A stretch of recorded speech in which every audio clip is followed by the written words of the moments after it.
ভারতমুখী ঘোর কাটিয়ে এবার চীনের সঙ্গে বিশ্বস্ত বাণিজ্যিক সম্পর্ক গড়ে তোলার পথে এগোচ্ছে বাংলাদেশ। দেশটির সঙ্গে বহুমাত্রিক সমন্বিত সহযোগিতার ক্ষেত্র আছে। শুধু কূটনৈতিক দূরদর্শিতা আর সম্পর্কের কৌশলগত বিন্যাস হলে প্রাপ্তির ঝুলি ভারী হবে বাংলাদেশের। অন্তত প্রধানমন্ত্রী চীন সফর তেমনই ইঙ্গিত দেয়। এছাড়া চীনের সঙ্গে বাণিজ্যিক ভারসাম্য কমিয়ে আনার পরামর্শ দিয়েছেন বিশ্লেষকরা। বিস্তারিত আকবর হোসেন সুমনের রিপোর্টে।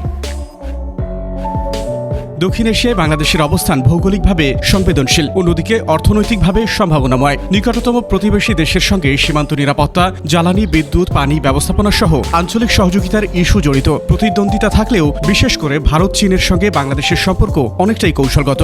আমাদের নেগোসিয়েশন ক্যাপাসিটির উপর নির্ভর করবে আসলে আমরা এই সম্পর্কে বহুমাত্রিকতাকে কতটা কাজে লাগাতে পারবো। কাজে এখন কম্প্রিহেন্সিভ স্ট্র্যাটেজিক কোঅপারেশন কিন্তু একটা এগ্রিমেন্টের উপর আমাদেরকে জোর দিতেই হবে।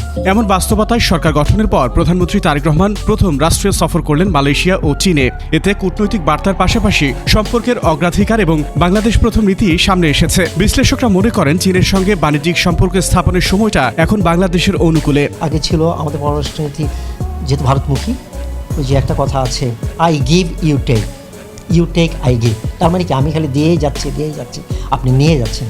তো এটা সাস্টেনেবল হয় না। তো সাস্টেনেবল হতে গেলে আমিও দিব, আপনিও দেবেন, দেবে আর নেবে মিলবে মেলাবে, ওই কবি রবীন্দ্রনাথের ভাষায়। এবং চীনের সাথে সেটা অনেক বেশি আমাদের অনুকূল আমি মনে করি। আন্তর্জাতিক সম্পর্কগুলো কোনো সময় এক জায়গায় স্থির থাকে না।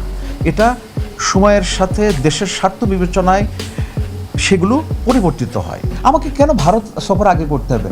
আমি কোন দেশে যাব, আমার কোন দেশের দরকার, সেটা তো আমি নির্ধারণ করব। দেখেন, চীনে গেছেন, এটা তো শখে যায়নি, আমাদের স্বার্থ আছে, তাদের সাহায্য আমাদের দরকার। বাংলাদেশের মাথায় চেপে বসা দীর্ঘদিনের রোহিঙ্গা ইস্যুর বোঝাও লাঘব হতে পারে। রোহিঙ্গা সমস্যা কিন্তু বাংলাদেশ জর্জরিত।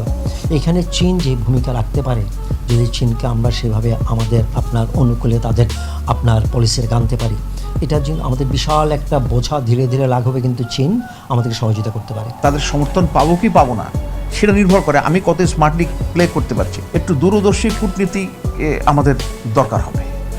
এবং মায়ানমারে যে রোহিঙ্গা সমস্যা, সেটাতে চীনের অবশ্যই ভূমিকা আছে, কারণ সরকারের উপর তার প্রচুর প্রভাব আছে। বিনিয়োগ, সহজ শর্তে ঋণ কিংবা পারস্পরিক সহযোগিতার ক্ষেত্রে বাংলাদেশের জন্য চীন আন্তরিক। তাই সম্পর্ক টেকসই হলে আখেরে লাভবান হবে বাংলাদেশি।